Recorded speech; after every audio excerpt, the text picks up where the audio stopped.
कीनू का तुर्श जायका कैलोरीज में कम मगर ग़िज़ाई अज्जा से भरपूर होता है, जबकि इसमें मौजूद विटामिन्स इसे बेहतरीन फल बनाते हैं। लेकिन क्या आप कीनू के छिलके फेंक देते हैं? तो पहले आप कीनू के छिलकों के फवायद जान लें। दांतों की सफाई और सफेदी के लिए कीनू के छिलकों का पाउडर बनाकर इसे दांतों पर टूथपेस्ट में मिलाकर या फिर ऐसे ही मलें तो पीले दांत सफेदी इख्तियार करने लगते हैं और मुंह की बदबू भी कम हो जाती है।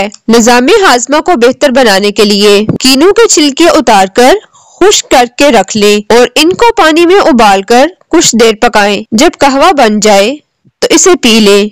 छिलकों की ये चाय इफादियत में किसी तरह फल से कम नहीं बल्कि विटामिन से भरपूर है। इस चाय को पीने से हाजमा बेहतर होने के साथ साथ रंगत साफ और जिल्द भी चमकदार महसूस होने लगती है। चेहरे के दानों और एक्ने के लिए कीनू के छिलकों को सुखाकर ग्राइंड करके पाउडर बना लें। आप चाहें तो इस पाउडर में शहद मिला लें या अगर आपकी जिल्द खुश्क है तो दूध शामिल कर लें, वरना सिर्फ पानी या अर्के गुलाब मिलाकर जिल्द पर हल्के हाथों से मलें। इससे चेहरे के कील मुहासे और एक्ने कम करने में मदद मिलती है। इन्फेक्शन से बचाव के लिए कीनू के छिलकों को पानी में उबालकर नहाने के पानी में मिलाएं और इससे नहाएं तो न सिर्फ जिस्म से खुशबू आने लगती है बल्कि मुख्तलिफ एलर्जीज और इन्फेक्शंस कम करने में भी मदद मिलती है।